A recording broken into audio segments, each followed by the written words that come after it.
ಈಗಾಗಲೇ ಜಾಗೃತ ಕರ್ನಾಟಕದ ಪರವಾಗಿ ಆದಮ್ ಖಾನ್ ಅವರು ನಿಮ್ಗೆಲ್ಲ ತರವಾದಂತ ವಿವರಣೆಯನ್ನು ಕೊಟ್ಟು ಮಂದಟ್ ಮಾಡುವಂತ ಕೆಲಸವನ್ನು ಮಾಡಿದ್ದಾರೆ. ಆದಾಗ್ಯೂ ಕೂಡ ನಿಮ್ಮ ಮನಸ್ಸಲ್ಲಿ ಅನೇಕ ಅನುಮಾನಗಳು ಇರಬಹುದು. ಅನುಮಾನಗಳನ್ನ ಬಗೆಹರಿಸಬೇಕಾದಾಗ ಹಾಗಾಗಿ ನೀವು ಭೇಟಿ ಮಾಡಿ ಸಂಪರ್ಕ ಮಾಡಿ ಮಾಹಿತಿಯನ್ನ ಅಧ್ಯಕ್ಷಗಳು ಇರ್ತಾರೆ, ಇವರ ಎಲ್ಲ ಮಾಹಿತಿಯನ್ನು ತರಿಸ್ಕೊಳ್ಳುವಂತ ರೀತಿಯಲ್ಲಿ ಮಾಡಬೇಕಾಗ್ತದೆ. ಕಾರ್ಯಕರ್ತರು ಮುಖಂಡರುಗಳು ಸಂಪರ್ಕ ಇರಬೇಕಾಗ್ತದೆ. ಅದನ್ನ ಒಬ್ರಿಗೊಬ್ರು ಚರ್ಚೆ ಮಾಡಿದಂತ ಸಂದರ್ಭದಲ್ಲಿ ಕನ್ಫ್ಯೂಷನ್ ಇದ್ರೆ ಸರಿ ಆಗ್ತದೆ. ಕಾರಣ ಏನು ಅಂತಂದ್ರೆ, ನಾನು ಹೆಚ್ಚು ಮಾತಾಡಕ್ ಹೋಗಲ್ಲ. ಗ್ರಾಮ ಪಂಚಾಯತಿ ಚುನಾವಣೆ ಬಹುಶಃ ಇನ್ನೊಂದು ತಿಂಗಳು 2 ತಿಂಗಳಲ್ಲಿ ಬರ್ತದೆ. ಗ್ರಾಮ ಪಂಚಾಯತಿ ಚುನಾವಣೆ ಬಂದಾಗ ಮತದಾರರಲ್ಲಿ ಏನಾದ್ರು ವ್ಯತ್ಯಾಸಗಳಾದಂಥ ಸಂದರ್ಭದಲ್ಲಿ ಏನು ಅನಾಹುತ ಆಗುತ್ತೆ ಅಂತಕ್ಕಂಥದ್ದು ನಿಮಗೆ ಗೊತ್ತಿದೆ. ಅದರಿಂದ ಬಹಳ ಎಚ್ಚರಿಕೆಯಿಂದ ಇರಬೇಕು. ನಮಗೆ ಈಗ ಚುನಾವಣಾ ಪರ್ವ ಶುರುವಾಗ್ತದೆ. ಗ್ರಾಮ ಪಂಚಾಯತಿ, ತಾಲೂಕ್ ಪಂಚಾಯತಿ, ಜಿಲ್ಲಾ ಪಂಚಾಯತಿ, ಮುನ್ಸಿಪಾಲ್ಟಿ, ಅದಾದ ಮೇಲೆ ವಿಧಾನಸಭೆನೂ ಕೂಡ ಬರ್ತದೆ. ಸೊ ಹಾಗಾಗಿ ನೀವು ನೀವು ನೀವು ಬಹಳ ಎಚ್ಚರಿಕೆಯಿಂದ ಇರಬೇಕಾಗಿರ್ತಕ್ಕಂಥದ್ದು ಅಂದರೆ, ನಮಗೆ ಸಂವಿಧಾನಬದ್ಧವಾಗಿ ನಮ್ಮ ಹಕ್ಕುಗಳಿರ್ತದೆ. ಹಕ್ಕುಗಳನ್ನ ಚಲಾಯಿಸಬೇಕಾದಾಗ ಮೂಲಭೂತವಾಗಿರ್ತಕ್ಕಂಥ ಕರ್ತವ್ಯನೂ ಕೂಡ ಅರ್ಥ ಮಾಡ್ಕೋಬೇಕು. ನೀವು ಈ ಮತದಾನದಲ್ಲಿ ಪ್ರಕ್ರಿಯೆಯಲ್ಲಿ ಭಾಗವಹಿಸದಲ್ಲಿ ಇದ್ರೆ ನೀವು ಓಟಿನ ಹಕ್ಕನ್ನು ಕಳ್ಕೊತೀರಿ. ಇತ್ತೀಚಿನ ದಿನಗಳಲ್ಲಿ ನಿಮಗೆ ಗೊತ್ತಿದೆ, ಏನೇ ಮಾಡ್ಬೇಕಾದ್ರೂ ಕೂಡ ಎಲ್ಲ ಆನ್ಲೈನಲ್ಲಿ ಮಾಡ್ತಾರೆ. ಆನ್ಲೈನ್ ಮಾಡ್ಬೇಕಾದಾಗ ಈಗ ನಾವು ಕೊಡ್ತಿರ್ತಕ್ಕಂಥ ಗ್ಯಾರಂಟಿಗಳು ಜನಸಾಮಾನ್ಯರಿಗೆ ಹೋಗ್ತಕ್ಕಂಥದ್ದು ಅವ್ರಿಗೇನು ಗೊತ್ತಿರೋದಿಲ್ಲ. ಅವ್ರೇನಾದ್ರೂ ಕೂಡ ಎಚ್ಚೆತ್ಕೊಳ್ಳೋದಿಲ್ಲ ಇದ್ರೆ, ಅವ್ರ ಪರವಾಗಿ ನಿಂತು ನೀವು ಕೆಲಸ ಮಾಡೋದಲ್ಲಿದ್ರೆ ಅವ್ರು ಬರ್ತಕ್ಕಂಥ ಸವಲತ್ತನ್ನು ಕೂಡ ಕಳ್ಕೊಳ್ಳೋದಕ್ಕೆ ಸಾಧ್ಯ ಆಗ್ತದೆ. ಇದಕ್ಕೆ ಬಹಳ ಎಚ್ಚರಿಕೆಯಿಂದ ಇರಬೇಕು ಅಂತಕ್ಕಂಥ ಮಾತನ್ನು ಹೇಳಿ, ಈಗ ಒಂದು ಫಾರಂ ನಂಬರ್ 7 ಅಂತ ಹೇಳಿದ್ರು. ಫಾರಂ ನಂಬರ್ 7 ಅಂದ್ರೆ ಏನಪ್ಪಾ ಅಂದ್ರೆ, ಈಗ ಈ ಎಮ್ದೊರೆ ಆನಂದ್ ಕಂಡ್ರೆ ನನಗಾಗಲ್ಲ, ಅವನಿಗೇನ್ ಮಾಡೋದು ಅಂತ ಹೇಳಿದ್ರೆ ಫಾರಂ ನಂಬರ್ 7 ಯಾರೋ ತುಂಬಲ್ಲಿ ಪಟ್ನಾಯಕನಲ್ಲವರು ಕಾಮಗಾರಿಯವರು ಯಾರೋ ತುಂಬಿರ್ತಾರೆ. ಆ ತುಂಬಿದಂಥ ಸಂದರ್ಭದಲ್ಲಿ ನಿನ್ಗೆ ಎಚ್ಚರಿಕೆ ಇಲ್ದಲೇ ಇದ್ರೆ ನೀನು ಓಟ್ ಕಳ್ಕೊಳ್ಳೋಂಥ ಸಂದರ್ಭಗಳಿರ್ತದೆ.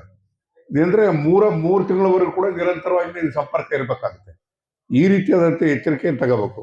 ಸಾಮಾನ್ಯಕ್ಕೆ ಫಾರಂ ನಂಬರ್ 7 ಯಾರು ಹಾಕ್ತಾರೆ ಅಂದ್ರೆ, ಈಗ ನಟರಾಜ್ ತಮ್ಮ ಇಲ್ಲ ಪರವಾಗಿಲ್ಲ, ತಮ್ಮ ಎಲ್ಲ ಇದ್ದಿದ್ರೆ ಅಣ್ಣ ತಮ್ಮಗಳ ಜಗಳ ಇತ್ತು ಅಂದ್ರೆ ಫಾರಂ ನಂಬರ್ 7 ಯಾರು ಅಂತಂದ್ರೆ ಅಣ್ಣನೇ ತುಂಬಾಕದು, ಅಂದ್ರೆ ಭಾಗ ಕೊಡ್ದಂಗೆ ಮಾಡಕ್ಕೆ, ಅವನು ಹೋಟೆಲ್ ಇಷ್ಟ ಇಲ್ದಂಗೆ ಮಾಡಕ್ಕೆ ಮಾಡ್ತಾರೆ.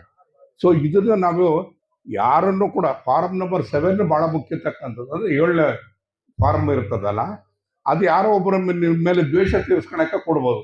ಆ ಸಂದರ್ಭದಲ್ಲಿ ನೀವು ಪ್ರಕ್ರಿಯೆನ ಫಾಲೋ ಮಾಡಿ ಮಾಡದಲ್ಲೇ ಇದ್ರೆ ನೀವು ಹೋಟೆಲ್ ಇಷ್ಟ ಬಿಟ್ಟು ಹೋಗುವಂಥ ಸಂದರ್ಭಗಳು ಇರ್ತದೆ. ಹಾಗಾಗಿ ನೀವು ಎಚ್ಚರಿಕೆಯಿಂದ ಇರಬೇಕು. ಆದಮ್ ಖಾನ್ ಅವರು ಹೇಳಿದ್ದು ಎಲ್ಲರೂ ಕೂಡ ನೀವು ಗಮನಿಸಿದ್ರಿ. ನಾನು ನಿನ್ನೆ ದಿವಸ ಇಲ್ಲಿವರೆಗೆ ನಾವೆಲ್ಲ ಅಲ್ಲಿ ಇಲ್ಲಿ ಓಡಾಡ್ತಾ ಇದ್ವಿ. ಈಗ ಸರ್ಕಾರ ಬಂದು, ಹೊಸ ಸರ್ಕಾರ ಬಂದು ಹಳೆ ಇದು ಪ್ರಕ್ರಿಯೆ ಪ್ರಾರಂಭ 2 ತಿಂಗಳಿಂದ ನಾನು ಕೈಗೆ ಸಿಗ್ತಿರ್ಲಿಲ್ಲ. ಆದ್ರೆ ಏನೇ ಆದ್ರೂ ಕೂಡ ಇದನ್ನ ಮೊದಲು ನಮಗೆ ಪ್ರಜಾಪ್ರಭುತ್ವ ಉಳಿಬೇಕಾದಾಗ, ನಮ್ಮ ಭವಿಷ್ಯದಲ್ಲಿ ನಾಯಕತ್ವ ಉಳಿಬೇಕಾದಾಗ, ನಮ್ಮ ರಾಜಕೀಯ ಪಕ್ಷಗಳ ಅಸ್ತಿತ್ವ ಉಳಿಬೇಕಾದಾಗ ಇದು ಬಹಳ ಮೂಲಭೂತವಾಗಿರ್ತಕ್ಕಂಥದ್ದು. ಇದನ್ನ ಮಂದಟ್ ಮಾಡೋಕ್ಕೋಸ್ಕರ ಇವತ್ತು ಕಾರ್ಯಕ್ರಮವನ್ನು ಆಯೋಜಿಸಿರ್ತಕ್ಕಂಥದ್ದು. ಈಗಾಗಲೇ ಶಾರ್ಟ್ ಟೈಮು ಅಂದ್ರೆ ಬಹಳ ಒಂದೇ ದಿವಸದಲ್ಲಿ 24 ಗಂಟೆ ಒಳಗೆ ಇದನ್ನ ಕಾರ್ಯಕ್ರಮವನ್ನು ಅರೇಂಜ್ ಮಾಡೋಂಥ ಸಂದರ್ಭದಲ್ಲಿ ತಾವೆಲ್ಲರೂ ಕೂಡ ಬಂದಿದ್ದೀರಿ. ದಯಮಾಡಿ ನೀವು ಒಬ್ರಿಗೊಬ್ರು ಚರ್ಚೆ ಮಾಡ್ತಕ್ಕಂಥ ಕೆಲಸವನ್ನು ಮಾಡಿ, ನೀವು ಅಂತಿಮವಾಗಿ ಅಂದ್ರೆ 3 ತಿಂಗಳವರೆಗೂ ಕೂಡ ನಿಮ್ಮ ಓಟು ಸೇರಿ ಖಾತ್ರಿ ಆಗೋವರೆಗೂ ಕೂಡ ನೀವು ಎಚ್ಚರಿಕೆಯಿಂದ ವಹಿಸಬೇಕು. ಇಲ್ಲಾಂದ್ರೆ ಬಹಳ ಅನಾಹುತಗಳಾಗ್ತದೆ. ಆಮೇಲೆ ಒಂದ್ಸರಿ ಅನಾಹುತ ಆದ್ಮೇಲೆ ಸರಿಪಡಿಸೋದಕ್ಕೆ ಸಾಧ್ಯ ಇಲ್ಲ. ಸೊ ಇಷ್ಟು ಮಾತ್ರ ನಾನು ಹೇಳಿ, ಎಲ್ಲರೂ ಕೂಡ ನೀವೇನು ಯಾರು ದಡ್ರಲ್ಲ. ಈ ನನಗಿನ್ನು ಮೊಬೈಲಿನ್ನು ಆನ್ ಮಾಡಕ್ ಬರಲ್ಲ, ನಿಮ್ಗೆ ಎಲ್ರಿಗೂ ಬರ್ತದೆ. ಯಾಕಂದ್ರೆ ಈಗ ಏನ್ ಮಾಡ್ತಾರೆ, ಪುರ್ಸೊತ್ತಾಗಿರ್ತದೆ, ಕುತ್ಕೊಂಡೆಲ್ಲ ಮೊಬೈಲ್ ಹೊಡ್ತಾ ಕೂತಿರ್ತಾರೆ. ಎಲ್ಲರಿಗೂ ಅರ್ಥ ಆಗ್ತದೆ. ಸೊ ನಮ್ಗಿನ್ನು ಬುದ್ಧಿವಂತರು ಇರ್ತೀರಿ. ನಿಮ್ಮ ಎಚ್ಚರಿಕೆ ನಿಮ್ಮ ಕೈಲಿರ್ಲಿ. ನಿಮ್ಮ ಭವಿಷ್ಯದ ದೃಷ್ಟಿಯಿಂದ ಯಾವುದೇ ರೀತಿಯಲ್ಲಿ ಕೂಡ ನಿಮ್ಮ ಮತದಾರ ಪಟ್ಟಿನಲ್ಲಿ ನಿಮ್ಮ ಹಕ್ಕು ಇರಬೇಕು. ನಾವು ಈ ದೇಶದ ಪ್ರಜೆ ಅಂತ ಅನ್ಬೇಕಾದಾಗ, ಸಂವಿಧಾನಬದ್ಧವಾಗಿರ್ತಕ್ಕಂಥ ಹಕ್ಕನ್ನು ಪ್ರತಿಪಾದನೆ ಮಾಡಬೇಕಾದಾಗ ಮತದಾನವೇ ಬಹಳ ಮುಖ್ಯ. ಅದ್ರ ಜೊತೆಗೆ ಮತದಾನದ ಪಟ್ಟಿರೋದ್ರ ಜೊತೆಗೆ ನಿಮ್ಮ ಕರ್ತವ್ಯನೂ ಕೂಡ ಇರ್ತದೆ. ಕರ್ತವ್ಯ ಅಂತ ಹೇಳಿದ್ರೆ, ನಾಳೆ ಜನಪ್ರತಿನಿಧಿಗಳ ಆಯ್ಕೆ ಮಾಡಬೇಕು ಅಥವಾ ಬೇರೆ ಇನ್ನೊಂದು ಸವಲತ್ತುಗಳು ಬೇಕಾಗ್ತದೆ. ಅಥವಾ ಇನ್ನೇನೋ ಒಂದು ಸಮಸ್ಯೆ ಬರ್ತದೆ. ಅಂತ ಸಂದರ್ಭದಲ್ಲಿ ಕೂಡ ಈಗ ನಿಮಗೆ ಈ ಕರ್ತವ್ಯ ಇರ್ತಕ್ಕಂಥದ್ದು ಇದೆಲ್ಲ ಅದನ್ನ ಚಾಚು ತಪ್ಪದೆ ಮಾಡ್ತಕ್ಕಂಥ ರೀತಿಯಲ್ಲಿ ಮಾಡಿ ಒಟ್ಟಾರೆ ಯಾರು ಅರ್ಹರಿರ್ತಾರೆ, ಯಾರು ನಾಗರಿಕರಿರ್ತಾರೆ ಅಂಥವ್ರು ಇವತ್ತು ಮತದಾರರ ಪಟ್ಟಿಯಲ್ಲಿ ಉಳಿತಕ್ಕಂಥ ಕೆಲಸ ಮಾಡಬೇಕು. ಅದು ಮಾಡಬೇಕಾದಾಗ ಎಚ್ಚರಿಕೆಯನ್ನ ಇವತ್ತು ನಿಮಗೆ ತುಂಬೋದಕ್ಕೋಸ್ಕರ, ಮಾಹಿತಿ ಕೊಡೋದಕ್ಕೋಸ್ಕರ ಇವತ್ತು ನಾವು ಕಾರ್ಯಕ್ರಮವನ್ನು ರೂಪಿಸಿರ್ತಕ್ಕಂಥದ್ದು ಅಂತಕ್ಕಂಥ ಮಾತನ್ನು ಹೇಳಿ ಹೆಚ್ಚು ಮಾತಾಡಕ್ ಹೋಗೋದಿಲ್ಲ. ದಯಮಾಡಿ ಇದು ನೀವು ಅರ್ಥ ಮಾಡ್ಕೊಳ್ಳಿ. ನಿಮ್ಮೆಲ್ಲರ ಸಹಕಾರ ಬೇಕು. ನೀವು ಕಷ್ಟಪಡೋದು ಹೇಗಾದ್ರೆ 5 ವರ್ಷಕ್ಕಾಗುತ್ತೋ ಇನ್ನು 10 ವರ್ಷಕ್ಕಾಗುತ್ತಲ್ಲ. ನಾನು ಹಿಂದೆ 2008ರಲ್ಲಿ ನಾನು ಮಂತ್ರಿ ಆಗಿದ್ದೆ. ಅವಾಗ ಆಗಿದ್ದು ವೋಟರ್ ಲಿಸ್ಟ್ ರಿವಿಷನ್ನು. ಅದಾದ್ಮೇಲೆ 24 ವರ್ಷ ಆದ್ಮೇಲೆ ಇವತ್ತು ಆಗ್ತಾ ಇದೆ. ಅವಾಗೆಲ್ಲ ಅದು ಆ ರೀತಿಯ ತೊಂದರೆ ಇರ್ತಲ್ಲ, ಆಟೋಮೆಟಿಕ್ ಆಗಿ ಸೇರೋಗ್ಬಿಡೋದು. ಈಗ ನಾನು BLOಗಳು ಇರ್ತಾರೆ, ಸೆಕ್ರೆಟರಿಗಳಿರ್ತಾರೆ, ತಹಸೀಲ್ದಾರ್ ಇರ್ತಾರೆ, BO ಎಲ್ಲರೂ ಇರ್ತಾರೆ. ಅವರೆಲ್ಲರಿಗೂ ಕೂಡ ಬಂದಟ್ಟು ಮಾಡಿದ್ದೀನಿ, ಅವ್ರಿಗೆ ಮಾತಾಡಿದ್ದೀನಿ, ಅವ್ರ ಜೊತೆಗಿರ್ತೀರಿ. ನೀವು ಪ್ರತಿಯೊಂದು ಸಂದರ್ಭದಲ್ಲೂ ಕೂಡ ನಿಮ್ಮ ಮತದಾರರ ಪಟ್ಟಿ ಸೇರೋವರೆಗೂ, ಅಂತಿಮ ಆಗೋವರೆಗೂ ಕೂಡ ಎಚ್ಚರಿಕೆಯಿಂದ ಇರಬೇಕು ಅಂತೇಳಿ ನಿಮ್ಮಲ್ಲಿ ವಿನಂತಿ ಮಾಡ್ತೀನಿ. ಆಮೇಲೆ ಎಲ್ಲೋ ಒಂದು ಕಡೆಗೆ ಈ ಬ್ರಹ್ಮಚಂದ್ರ ಚಂದ್ರಕಂಡ್ರ ಆಗಲ್ಲ ಭಾಳ ಜನಕ್ಕೆ. ಅವನ್ ಓಟು ತೆಗೋದಕ್ಕೆ ಪಕ್ಕದಾಗೆ ಇರ್ತಾನೆ ಚೇರ್ಮನ್, ಅವನ್ ತೆಗಾಕೇನೋ ಮಾಡ್ತಾನೆ. ಆ ರೀತಿಯಾಗಿ ಮಾಡಕ್ ಹೋಗ್ಬೇಡಿ. ಮತದಾರರಲ್ಲಿ ಪಟ್ಟಿನ ಇರಬೇಕದು. ಅದಿದ್ರೆ ನಿಮಗೆ ಸವಲತ್ತು, ಸೌಲಭ್ಯ ಮತ್ತು ಮಾನ್ಯತೆ ಎಲ್ಲದೂ ಸಿಗಕ್ಕೆ ಸಾಧ್ಯ ಆಗ್ತಕ್ಕಂಥ ಮಾತನ್ನು ಹೇಳಿ ಇವತ್ತು ಜನ ಎಲ್ಲರೂ ಕೂಡ ಇವತ್ತು ನೀವು ಬಂದಿದ್ರಿ. ನೀವು ಭವಿಷ್ಯದಲ್ಲಿ ಎಚ್ಚರಿಕೆಯನ್ನ ತಗೋಬೇಕಾಗ್ತದೆ ಅಂತೇಳಿ ನಿಮ್ಮಲ್ಲಿ ವಿನಂತಿ ಮಾಡಿ, ನೀವೆಲ್ಲರೂ ಕೂಡ ಸಕ್ರಿಯವಾಗಿ ಭಾಗವಹಿಸಬೇಕು ಅಂತೇಳಿ ಅನೇಕ ಬಾರಿ ನಿಮ್ಮಲ್ಲಿ ವಿನಂತಿ ಮಾಡಿ ದಯಮಾಡಿ ಕಾರ್ಯಕ್ರಮಕ್ಕೆ ಬಂದಿದ್ದೀರಿ. ಮತದಾರರ ಪಟ್ಟಿಯಲ್ಲಿ ಖಾತ್ರಿಪಡಿಸ್ಕೊಳ್ಬೇಕಾದಾಗ ನೀವೆಲ್ಲ ರೀತಿಯಾದಂಥ ಕಾರ್ಯಕ್ರಮವನ್ನು ರೂಪಿಸಬೇಕು ಅಂತೇಳಿ ವಿನಂತಿ ಮಾಡಿ, ನಿಮ್ಮ ಓಟನ್ನು ರಕ್ಷಿಸಬೇಕು. ನಿಮ್ಮ ಹಳ್ಳಿನಲ್ಲಿ ಮನೆಯಲ್ಲಿ ಇರ್ತಕ್ಕಂಥ ವಯಸ್ಸಾಗಿರ್ತಕ್ಕಂಥವ್ರು ಅವ್ರ ಓಟನ್ನು ಕೂಡ ರಕ್ಷಣೆ ಮಾಡ್ತಕ್ಕಂಥ ಕೆಲಸವನ್ನು ಮಾಡಿದಾಗ ಮಾತ್ರ ನಿಮಗೆ ಸೌಲಭ್ಯಗಳು, ಸವಲತ್ತು ಸಿಗೋಕ್ಕೆ ಸಾಧ್ಯ ಆಗ್ತದೆ.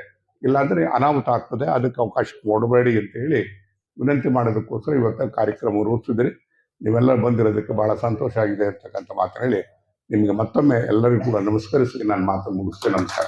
ಆದ್ರೆ ಎಲ್ಲೋ ಒಂದ್ ಕಡೆ ನಮ್ಮ ಮನಸ್ಸಿಗೆ ನೋವಾಗಿದ್ದಕ್ಕೆ ನಾವು ಈ ಒಂದು ಕೆಲಸವನ್ನು ಮಾಡಿದ್ವಿ.